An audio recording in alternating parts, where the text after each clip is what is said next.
Baik, Assalamualaikum warahmatullahi wabarakatuh. Ya, kita kemarin sudah belajar tentang penyusunan laporan keuangan untuk perusahaan manufaktur. Nah, ini ada beberapa istilah-istilah yang akan kita pelajari dan perhitungan terkait dengan akun-akun yang ada di perusahaan, baik di perusahaan jasa, dagang, dan manufaktur.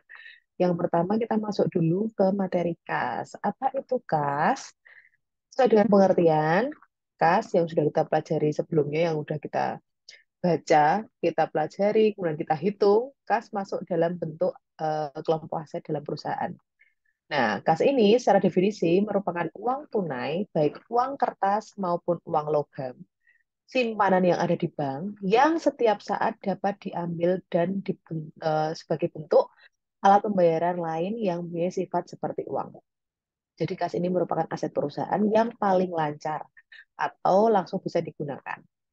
Nah, kemudian eh, pengawasan kasnya merupakan aset yang mudah dipindah tangankan dan tidak punya tanda bukti kepemilikan. Maka perlu sistem kontrol yang baik. Karena kas itu gampang untuk sebagai alat pembayaran yang paling lancar, maka dan dapat dipindah tangan secara bebas, maka perlu adanya sistem kontrol yang baik.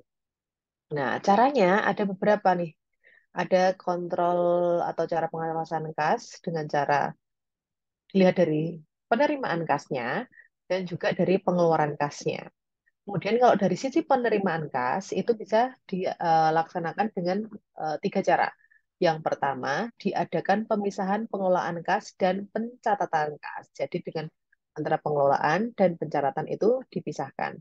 Kemudian yang kedua, setiap penerimaan harus segera dicatat dan disetor ke bank. Kalau ada penerimaan kas, berarti harus disetor, harus dicatat dulu, kemudian disetor ke bank, seperti itu. Kemudian yang ketiga, setiap hari disusun laporan penerimaan kas supaya tidak menumpuk atau tidak tidak ada memungkinkan meminimalisasi adanya kesalahan pencatatan. Kemudian yang kedua, cara pengawasan dari sisi pengeluaran kas. Yang pertama, semua pengeluaran harus menggunakan cek yang ditandatangani pihak yang berwenang, kecuali pengeluaran kas yang jumlahnya relatif kecil dengan dana kas kecil. Kemudian yang kedua, diadakan pemisahan fungsi antara pengelolaan kas, orang yang mengotorisasi, dan pengeluaran kas, dan orang yang mencatat. Oh, sebentar. Yang pertama tadi berarti ada pemisahan antara kas yang pengeluaran dalam jumlah besar dan kas dalam jumlah kecil. Makanya dalam perusahaan itu ada namanya kas kecil atau di bahasa Inggrisnya petty cash. Kemudian ada pemisahan fungsi, jadi antara yang mengeluarkan, kemudian yang mengotorisasi, jadi ada double check dalam sebuah perusahaan itu. Ada fungsi kontrolnya beberapa kali. Kemudian yang ketiga, setiap hari dibuat laporan pengeluaran kas. Nah, yang keempat, sewaktu-waktu dibuat pemeriksaan internal terhadap kas. Jadi memang ada pengawasan pemeriksaan internal terhadap kas yang ada di perusahaan. Nah, tadi udah disinggung ada dua dana, kas kecil dan kas yang dalam jumlah besar. Nah, kalau dana kas kecil ini secara pengertiannya merupakan kas di perusahaan yang disediakan untuk membayar pengeluaran-pengeluaran yang jumlahnya relatif kecil dan tidak ekonomis jika dibayar dengan cek. Jadi kalau misalnya, jadi kalau misal mau membayar beli perangko, kok perangko beli materai dan sebagainya, kalau membayar dengan cek kan terlalu ribet dan tidak ekonomis. Jadi dikeluarkanlah dengan menggunakan kas kecil atau dana dana untuk pengeluaran hal-hal yang tidak bersifat ekonomis.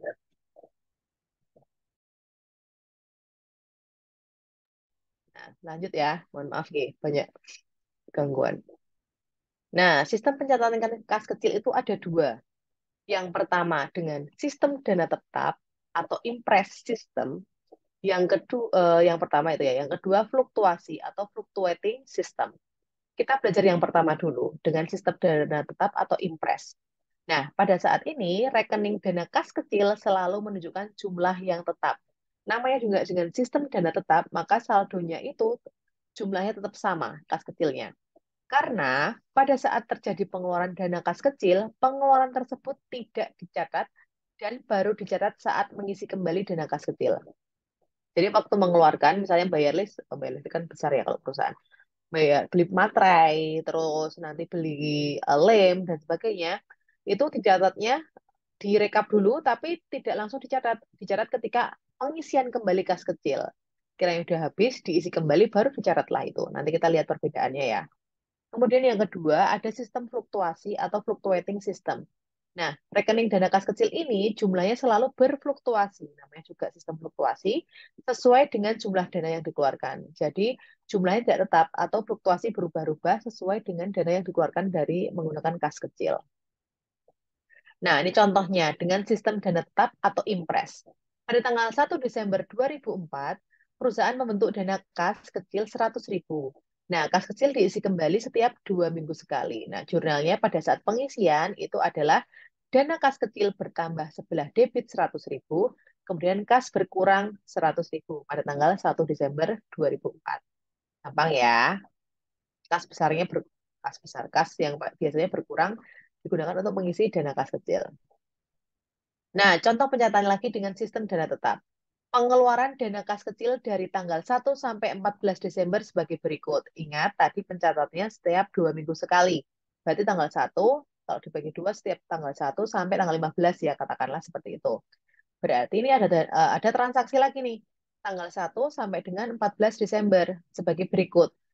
Keluar, beli perangko 10.000, transport lokal 25.000, beli materai 30.000, beri supplies kantor itu perlengkapan kantor yang sekali pakai itu 20.000, kemudian ada biaya rapat 12.500.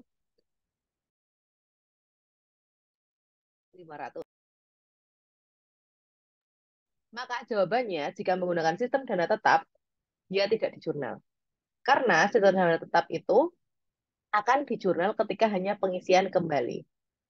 Nah, ini jawabannya jurnal tidak dibuat jurnal. Nah, pada tanggal 15 Desember, setiap 2 minggu sekali diisi, berarti cara ngisinya gimana? Tinggal mendebit biaya-biaya yang dikeluarkan dan mengkredit kas yang dikeluarkan untuk mengisi kas kecil. Jadi kas besarnya ini kreditnya 97.000 total dari seluruh biaya yang dikeluarkan. Debitnya adalah biaya-biaya yang dikeluarkan untuk mengisi kas kecilnya.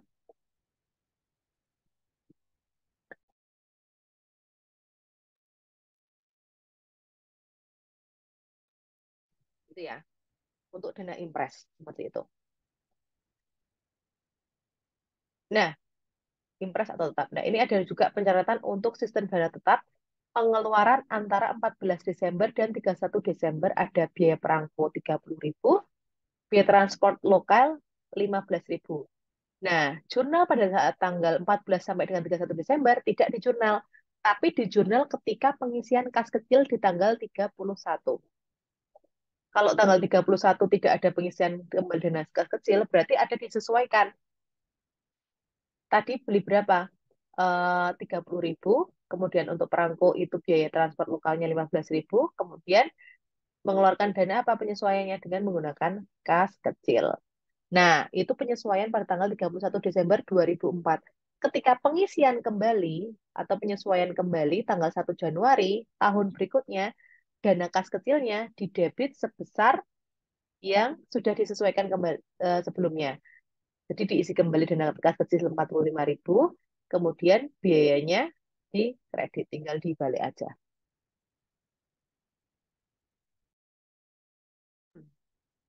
Kita lanjutkan. Perbedaan dengan pencatatan yang kedua ada dengan sistem fluktuasi.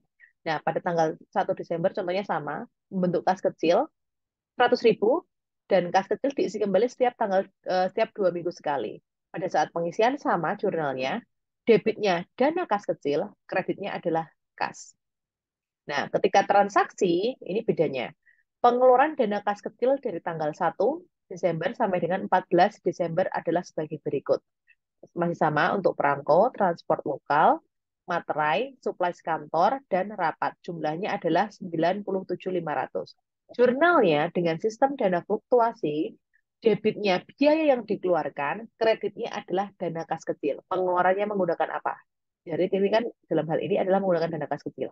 Berarti dana kas kecilnya di kredit, biayanya di debit. Gampang, seperti pengeluaran kalau dengan menggunakan kas biasa. Kemudian ketika pengisian kembali dana kas kecil pada tanggal 15 Desember, jurnalnya sama, pengisiannya tetap dengan jumlah yang sama setiap periodenya. Dana kas kecilnya 100.000, kreditnya adalah kas. Gampang ya. Nah, ini ketika penyesuaian 31 Desember. Nah, itu ada tambahan biaya perangko 30.000, tadi masih sama, transport lokal 15.000.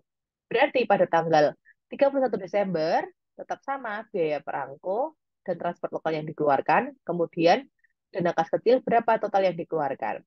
Nah, namun tanggal 31 Desember tidak ada pengisian kembali dana kas kecil karena sudah tutup buku, seperti contoh yang sebelumnya. Maka tidak perlu di jurnal penyesuaian. Tidak ada jurnal penyesuaian di tanggal 31 Desember. Karena dia sudah mencatat langsung pengeluaran ke dalam kas kecil. Begitu. Sampai di sini kas kecilnya ya. Ada dua sistem tadi, impres sama fluktuasi. Kalau impres tetap, kalau fluktuasi dia berubah-ubah atau tergantung pengeluaran kas kecilnya untuk apa. Nah, selain itu, karena kita perusahaan itu idealnya mempunyai kas yang ada di bank dan kas yang disimpan dalam perusahaan. Maka oleh karena itu, biasanya ada beberapa kendala atau masalah yang dihadapi perusahaan untuk ketika mencocokkan antara pencatatan yang ada di perusahaan dan nilai uang yang ada di bank atau kas yang ada di bank. Makanya itu akan diperlukan namanya rekonsiliasi rekonsiliasi bank antara nilai kas yang ada di perusahaan pencatatannya berapa dan yang ada di bank pencatatannya berapa. Nah, oleh karena itu nih, mari kita lihat dulu. Perusahaan dapat menggunakan jasa bank untuk menyimpan uangnya, jadi ada kas di bank. Di samping itu, untuk sistem kontrol internal, setiap penerimaan harus segera dicatat dan disetor ke bank. Jadi setiap ada transaksi kas harus dicatat dan disetor ke bank.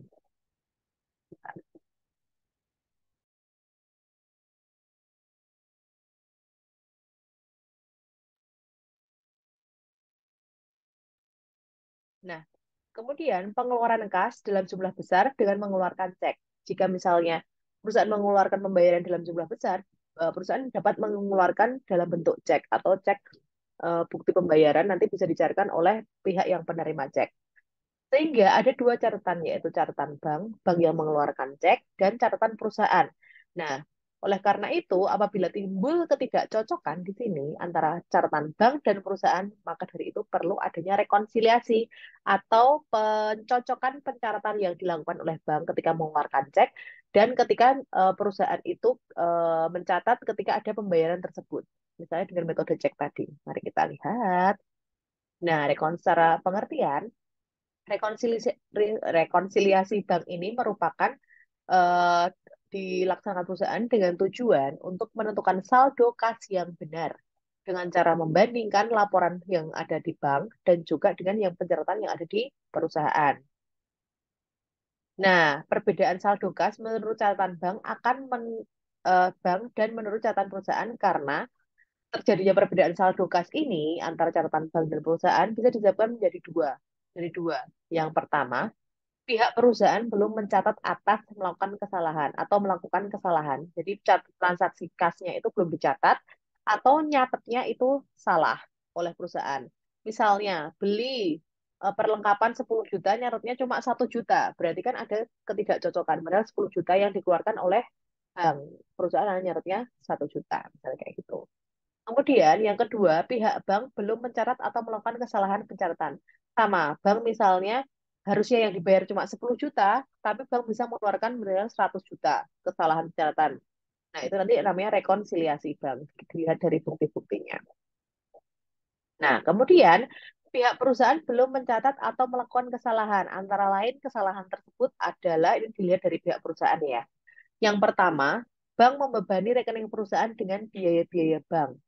Jadi perusahaan itu kan misalnya kalau mau bank itu kalau mau transfer pembayaran itu ada biaya-biaya tambahan. Nah, itu misalnya perusahaan belum mencatatnya. Kemudian bank memberi jasa giro. Giro itu semacam cek tapi dicairkan dalam jangka waktu tertentu. Nah, itu nanti misalnya ada jasa-jasanya berarti dia bank memberikan beban pada perusahaan. Kemudian bank telah menagihkan piutang. Nah, bank menagihkan piutang tapi perusahaan belum mencatatnya. Perusahaan melakukan kesalahan pencatatan, tadi yang sudah disebutkan. Kemudian bank mengembalikan cek yang diuangkan perusahaan karena cek tersebut tidak cukup dananya atau cek kosong. Jadi kalau misalnya ketemu Kita memberikan cek nih kepada klien, perusahaan memberikan cek kepada klien, ternyata cek tersebut tidak bisa dicairkan atau dana yang ada di bank terlalu sedikit. Jadi itu bisa disebut dengan cek kosong. Itu nanti ada rekonsiliasinya.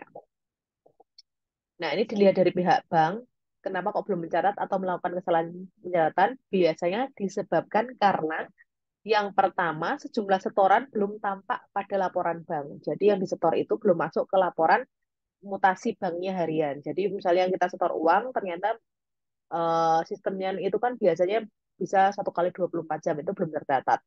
Kemudian yang kedua, sejumlah cek tertentu belum tampak pada laporan bank. Jadi pencairan cek, kadang laporannya itu tertunda atau memang butuh waktu dalam proses pencatatannya yang dilakukan oleh bank. Yang ketiga, bank telah melakukan kesalahan pencatatan biasa tadi yang sudah diatur contoh ya, ada contoh bisa disebutkan kalau bank itu kemungkinan misalnya ada kesalahan pencatatan secara nominal. Nah, kita lihat contoh kasusnya ya. Nah, saldo kas PT Dias di Bank Maju pada tanggal 31 Desember 2018 adalah 720.000. Menurut catatan perusahaan. Perusahaan mencatat, berarti ini maksudnya, saldoku di bank itu ada 720.000. Nah, sedangkan berdasarkan laporan bank, saldonya lebih tinggi, 755.000. Setelah diperiksa, ternyata ada hal-hal sebagai berikut. Yang pertama, bank telah menagihkan piutang wesel 100.000 beserta bunganya 4.500. Berarti ternyata bank itu sudah menagih adanya piutang wesel beserta bunganya sebesar 4.500. Nanti piutang wesel kita akan belajar lagi. Yang kedua, berdasarkan laporan bank, bank membebani biaya administrasi bank 5.000. Berarti ada biaya yang dikeluarkan yang dipotong dari saldo kas perusahaan sebesar 5.000 ya, tapi belum dicatat oleh perusahaan. Berdasarkan laporan bank, perusahaan memperoleh jasa giro 2.500. Kemudian ada lagi, perusahaan keliru membukukan setoran dari penjualan barang sebesar 152.000, seharusnya 125. Berarti kesalahan pencatatan oleh perusahaan. Dalam laporan bank, belum tampak setoran perusahaan sebesar 150.000 dan cek yang dikeluarkan perusahaan nomor 12/15 sebesar 170.000. Berarti setorannya perusahaan sebesar 150 belum dicatat bank dan ada cek yang dikeluarkan perusahaan 170.000 juga belum dicatat. Kemudian cek dari PT Dipa sebesar 50.000 yang diterima perusahaan dan diuangkan oleh bank ditolak pencairannya karena cek tersebut tidak cukup dananya. Berarti adanya cek kosong sebesar 50.000. Bank telah keliru mendebit rekening perusahaan sebesar 10.000 seharusnya ke rekening PT Dimas. Jadi bank ada kesalahan pencatatan, harusnya itu mendebit PT Dimas, tapi yang didebit rekening perusahaan Dipa. Ingat, kita PT Dipa. Di mana pencatatannya? Nah, ini rekonsiliasi Bank PT Dias. PT Dias Dipa. Bentar. Oh, sorry, PT Dias. Oh, ini pembayaran dari PT Dipa tuh yang kita terima ceknya ya. Oke, yang pertama dulu. Tadi saldo menurut perusahaan 720. Saldo menurut bank 755. Kita analisis dulu. Mana yang menambah dan mana yang mengurangi dari bank, dari sisi perusahaan dan mana yang dari sisi perusahaan. Yang dari sisi perusahaan yang akan menimbulkan potensi penambahan adalah pendapatan piutang wesel 100.000 tadi. Nah, bank telah menagihkan kan, itu dari si perusahaan belum dicatat. Berarti nambah 100.000.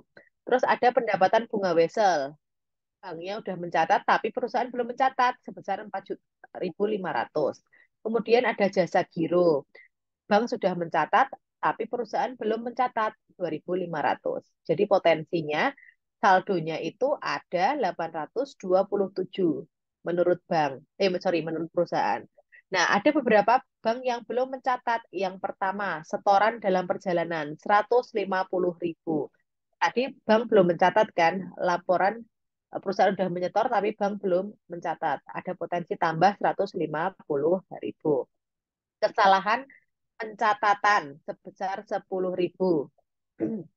Berarti mana tadi? Pencatatan. Nah, ini dia bank salah mencatat. Harusnya dia mendebit rekeningnya Dimas tapi malah mendebit rekeningnya PT Dias. Berarti harus mengembalikan 10.000. Berarti menurut bank harus kembali 10.000 di sini. Totalnya ada 915 menurut saldo bank.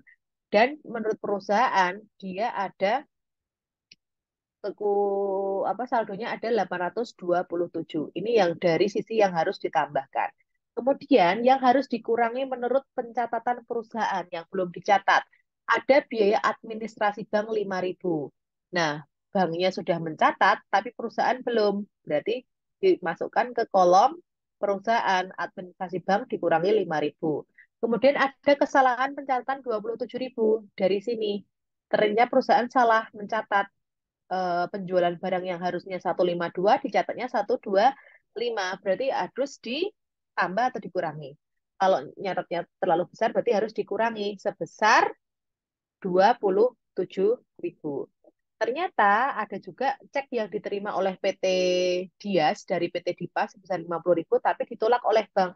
Berarti itu akan mengurangi saldo banknya. Di sini 50.000. 827.000 dikurangi dengan biaya-biaya yang harus dicatat menurut perusahaan. Hasilnya adalah 745.000. Nah, ini harus sama atau harus seimbang. Coba kita lihat sekarang yang dari perusahaan dari catatan menurut bank. Tadi totalnya kan 9715 kan. Nah, itu harus dikurangi sebesar 170.000 karena ada cek yang dikeluarkan perusahaan 170 tapi belum dicatat oleh bank. Berarti harus dikurangkan dari sisi bank. Nah, setelah dikurangi hasilnya sama. Kalau rekonsiliasinya sudah hasilnya sama, berarti memang itu sudah ketemu kesalahan pencatatannya dari masing-masing perusahaan dan bank. Berarti itu sudah selesai atau sudah cocok istilahnya. Itu ya, masih sampai untuk kali ini sampai dengan rekonsiliasi bank. Oke, terima kasih. Wassalamualaikum warahmatullahi wabarakatuh. Setelah ini kerjakan kuisnya ya.